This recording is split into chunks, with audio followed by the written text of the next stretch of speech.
Hello friends, welcome to my YouTube channel let's study with Padhle. तो friends, आप सब लोग कैसे हैं? आई होप आप सब लोग बहुत अच्छे होंगे।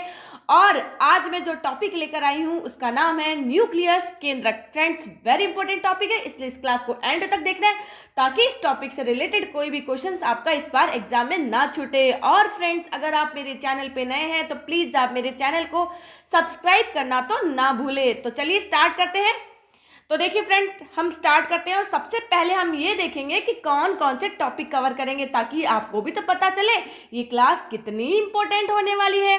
तो देखिए, हम पढ़ेंगे व्हाट इज न्यूक्लियस, केंद्रक क्या है, discovery, presence and other name, खोज, उपस्थिति व अन्य नाम, स्ट्रक्चर ऑफ न्यूक्लियस, केंद्रक की संरचना, फंक्शन ऑफ न्यूक्लियस, केंद्रक के कार्य। तो देखते हैं। तो देखिए, पहले हम पढ़ते हैं व्हाट इज न्यूक्लियस, केंद्रक क्या है। तो देखिए, केंद्रक क्या है? The cell nucleus is a membrane bound structure that contain a cell hereditary information and control its growth and reproduction. तो देखिए, केंद्रक एक मेम्ब्रेनस बाउंड स्ट्रक्चर है। कहने का मतलब है झिल्ली युक्त संरचना है, यानी केंद्रक के चारों तरफ क्या मिलती है? मेम्ब्रेन पाई जाती है, झिल्ली पाई जाती है। और इसके अंदर जो भी मैटर होता है उसके अंदर कौन सी इंफॉर्मेशन होती है? हेरिडेटरी यानी वंशानुगत। हेरिडेटरी यानी वंशानुगत मतलब क्या है कि आपके माता पिता से आपके अंदर जो कैरेक्टर आते हैं उसे हम कौन से कैरेक्टर कहते हैं? हेरिडेटरी कैरेक्टर कहते हैं, जेनेटिकल कैरेक्टर कहते हैं। यानी एक जनरेशन से, जैसे ये एक जनरेशन है, ठीक है, इससे कौन सी जनरेशन बनी? दूसरी जनरेशन बनी। तो एक जनरेशन से दूसरी जनरेशन में जो लक्षण, जो कैरेक्टर क्या होते हैं? ट्रांसफर होते हैं। क्या होते हैं? ट्रांसफर होते हैं। उसे ही हम क्या बोलते हैं? हेरिडिटी बोलते हैं, यानी वंशागतिक बोलते हैं। तभी तो आप अपने माता पिता से मिलते जुलते हो। तो ये सारी इंफॉर्मेशन क्या होती है बच्चों? ये केंद्रक के अंदर होती है और ये ही आपकी ग्रोथ को भी क्या करती? कंट्रोल करती है। और रिप्रोडक्शन यानी जनन को भी क्या करती है? कंट्रोल करती है। तो आपको पता चल गया कि न्यूक्लियस क्या है। न्यूक्लियस एक मेम्ब्रेन बाउंड स्ट्रक्चर यानी झिल्ली युक्त कोशिकांग है। और मैंने बताया कि इसके अंदर क्या होती है? इसके अंदर हेरिडेटरी इंफॉर्मेशन यानी वंशानुगत जानकारी होती है। और मैंने क्या बताया? ये किसको कंट्रोल करता है? हमारी वृद्धि यानी ग्रोथ को कंट्रोल करता है। और रिप्रोडक्शन यानी जनन को कंट्रोल करता है। आपको सेल दिखाई दे रही है, इसमें आपको इतना सुंदर सा क्या दिखाई दे रहा है? न्यूक्लियस दिखाई दे रहा है। देखो, ये क्या है? केंद्रक है। क्या है? केंद्रक है। मैंने बहुत बार पहले जब मैंने सेल ऑर्गेनली यानी कोशिकांग पढ़ाए थे तो उसमें भी मैंने केंद्रक के बारे में बताया था।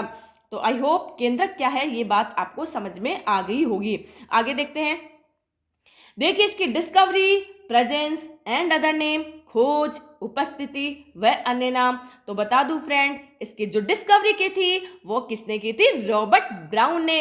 इसको अच्छे से अपने दिमाग में फिक्स कर लीजिए, बहुत बार क्वेश्चन पूछा जाता है और इस बार ये क्वेश्चन आपका गलत बिल्कुल भी नहीं होना चाहिए। तो देखिए, आगे पढ़ते हैं। देखिए आगे, रॉबर्ट ब्राउन की पिक आपको दिखाई दे रही है, कितने सुंदर थे ये।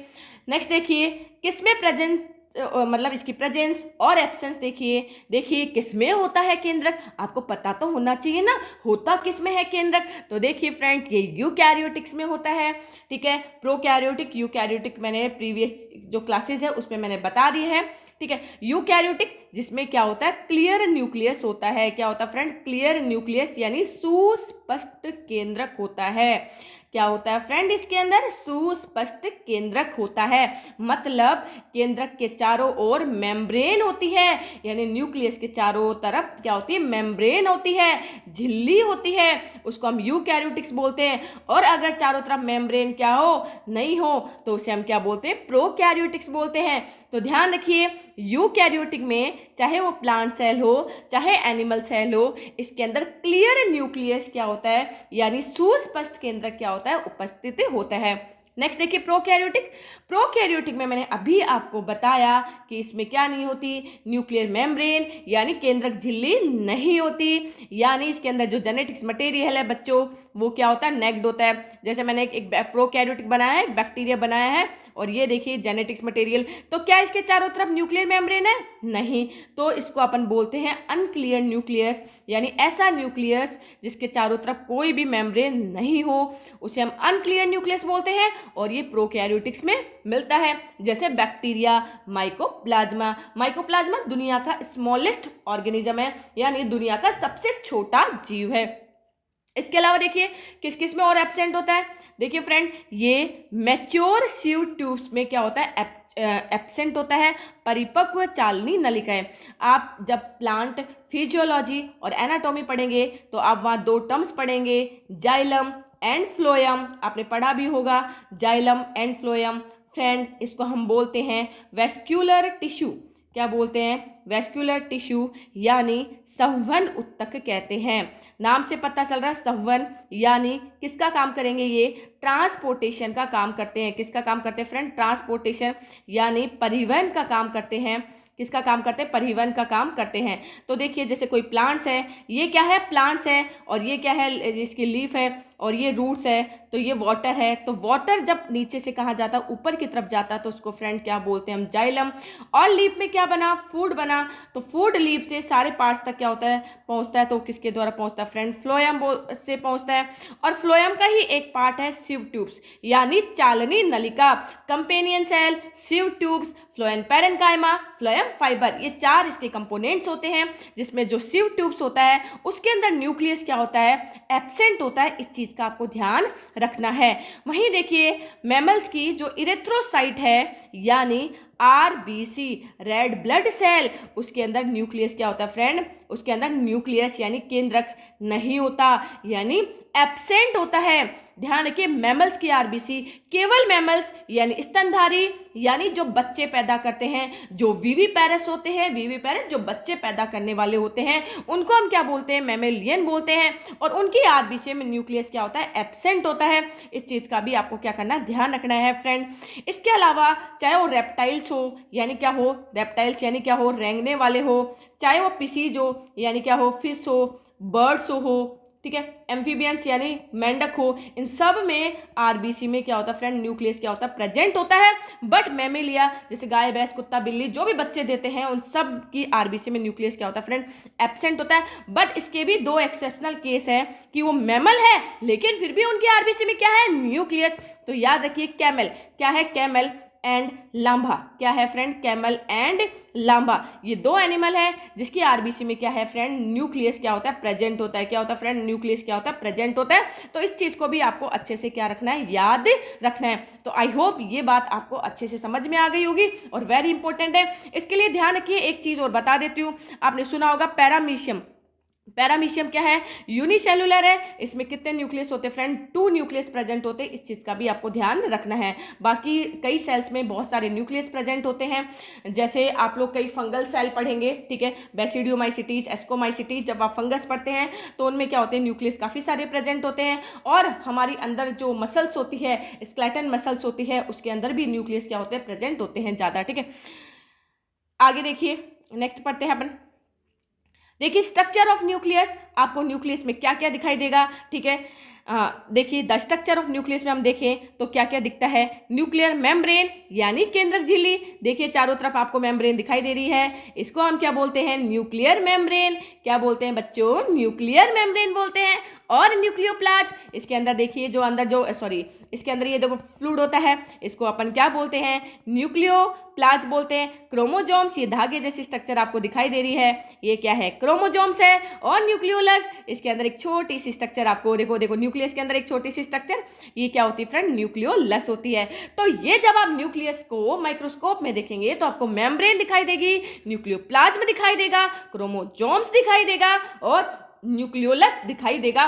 तो ये सारी चीजें आपको किस में दिखाई देगी फ्रेंड? न्यूक्लियस के अंदर दिखाई देगी। तो आई होप यहाँ 4 चीजें आपको समझ में आ गई होगी। इसके अलावा ध्यान रखिए, न्यूक्लियस को हम कैरियोन भी बोलते हैं। तो अगर लिखा हो जाए कैरियोथिका, क्या लिखा जाए? कैरियोथिका, तो कंफ्यूज नहीं होना, न्यूक्लियस के लिए वर्ड आया है। कैरियोप्लाज्म, तो कंफ्यूज नहीं होना, न्यूक्लियस के लिए आया है।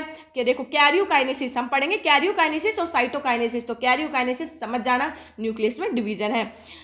नेक्स्ट देखिए, नेक्स्ट अपन देखते हैं न्यूक्लियर मेम्ब्रेन। सबसे फर्स्ट ऑफ ऑल हम ये पढ़ेंगे न्यूक्लियर मेम्ब्रेन एक्चुअल में क्या होती है।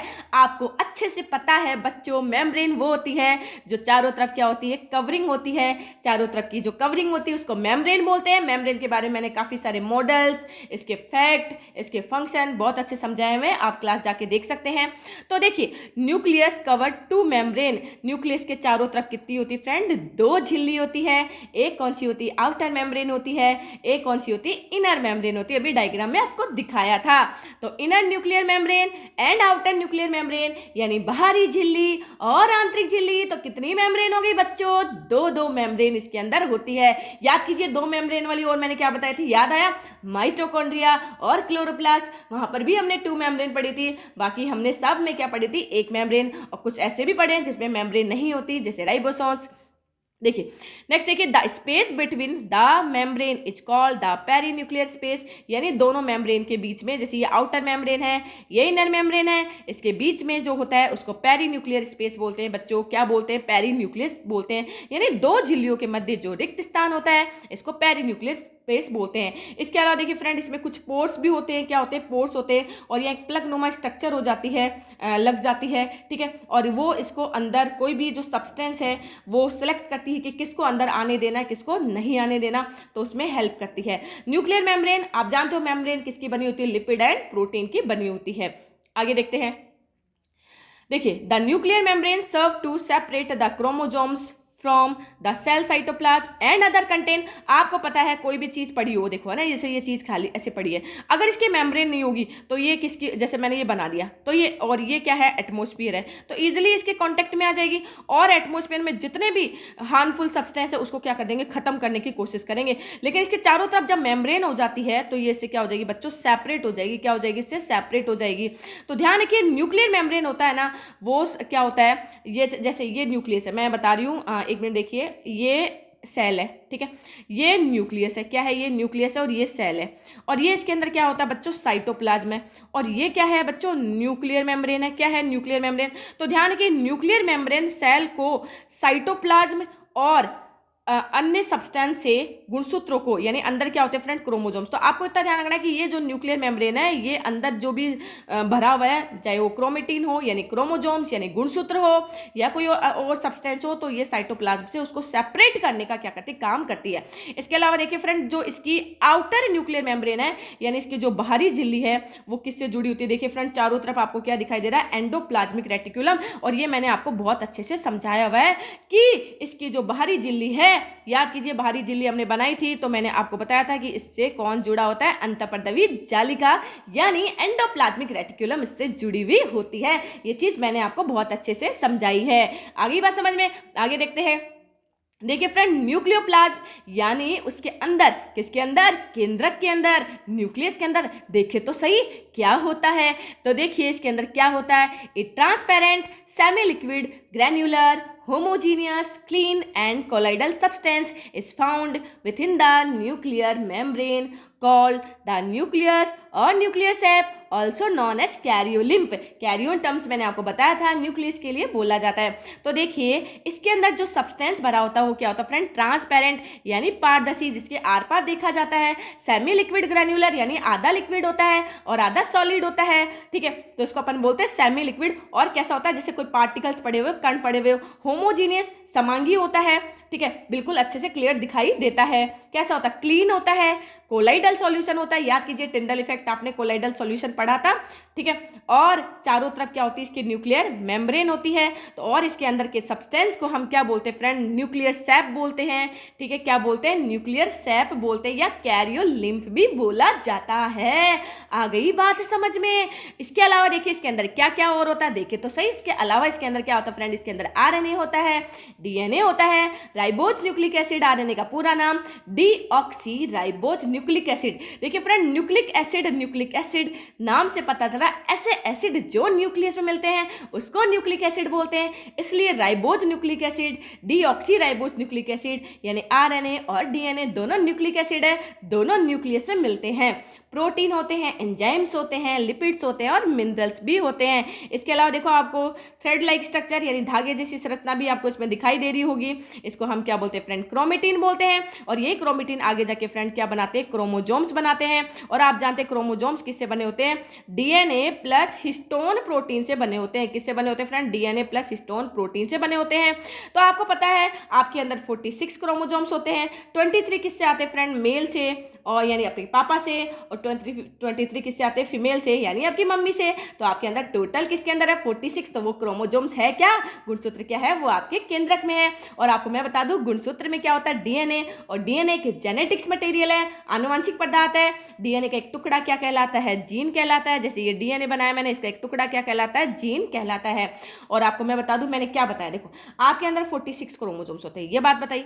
46 किसके अंदर होते हैं फ्रेंड? मैंने आपको बताया आपके केंद्रक में होता है। और मैंने आपको बताया गुणसूत्र किसका बना होता है? डीएनए और प्रोटीन का बना होता है। और मैंने आपको बताया डीएनए क्या है फ्रेंड? Genetics material. क्या है फ्रेंड? जेनेटिक्स मटेरियल यानी आनुवंशिक पदार्थ होता है। और आपको बता दूं आपके माता पिता से जो चुपके चुपके जो लक्षण आते हैं ना, जो कैरेक्टर आते हैं, वो कौन लेकर आता है? डीएनए। और डीएनए कहाँ होता है? क्रोमोजोम्स यानी गुणसूत्र। और गुणसूत्र अभी मैंने बताया 23 मम्मी से और 23 पापा से, यानी 23 आपकी मदर से, 23 आपके फादर से आते हैं। तो आई होप ये चीज़ भी आपको बहुत अच्छे से समझ में आ गई होगी।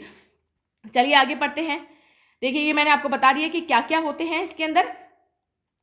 नेक्स्ट देखिए न्यूक्लियोलस। फ्रेंड इसके अंदर जब आप ध्यान से देखोगे तो एक और गोला, एक राउंड जैसी स्ट्रक्चर दिखाई देगी, एक गोले जैसी स्ट्रक्चर दिखाई देगी, एक स्पेरिकल, एक गोली संरचना दिखाई देगी। फ्रेंड उसको ही हम न्यूक्लियोलस बोलते हैं। क्या बोलते हैं फ्रेंड? न्यूक्लियोलस बोलते हैं। इसका जो मेन फंक्शन होता है वो क्या आता है? सेल के अंदर जो राइबोसोम्स होता है उसको प्रोड्यूस करना, उसको बनाना और उसको असेंबल करना कि आरएनए से क्या क्या बनेगा। क्या बनेगा? आरएनए से प्रोटीन बनेगा। तो the nucleolus is a spherical structure from in the cell nucleus whose primary function is to produce and assemble the cell ribosome। तो केंद्रिका कोशिका के अंदर यानी केंद्रिका होती है ना, वो आपको ध्यान रखना न्यूक्लियोलस जो होता है वो न्यूक्लियस के अंदर यानी केंद्रिका केंद्रक के अंदर मिलती है। और गोले जैसी संरचना जो दिखाई देना, समझ जाना वही केंद्रिका है। और वो क्या बनाता है? आपको बस इतना सा ध्यान है ना, प्रोटीन बनाता है। क्या बनाता है? प्रोटीन बनाता है। बस और कुछ याद नहीं रखना है, बस इतना ध्यान रखना है, ठीक है। इसके अलावा इसके अंदर मैंने आपको बताया था कुछ वो क्रोमोजोम्स मैंने आपको बताई दिए, धागे जैसी। देखिए ये धागे जैसी स्ट्रक्चर मैंने बताई थी, उसको अपन क्या बोलते हैं फ्रेंड? क्रोमोजोम्स यानी गुणसूत्र बोलते हैं। ये एनिमल सेल और प्लांट सेल दोनों में होता है, पादप में भी होता है और जंतु में भी होता है। ध्यान देखिए एक और बात बताती हूँ आपको, सीक्रेट वाली बात। अगर आपको क्रोमोजोम्स कहीं कहीं पर डार्क दिखे तो उसको बोलते हैं फ्रेंड हिटेरोक्रोमेटिन। क्या बोलते हैं उसको? हिटेरोक्रोमेटिन, ठीक है। और अगर हल्के हल्के दिखाई दे तो फ्रेंड ध्यान रखिए यूक्रोमेटिन। क्या बोलते हैं फ्रेंड? यूक्रोमेटिन। क्या बोलते हैं? यूक्रोमेटिन बोलते हैं। जो यूक्रोमेटिन है ना, ये जेनेटिकल इंफॉर्मेशन रखते हैं। कौन रखते हैं? यूक्रोमेटिन।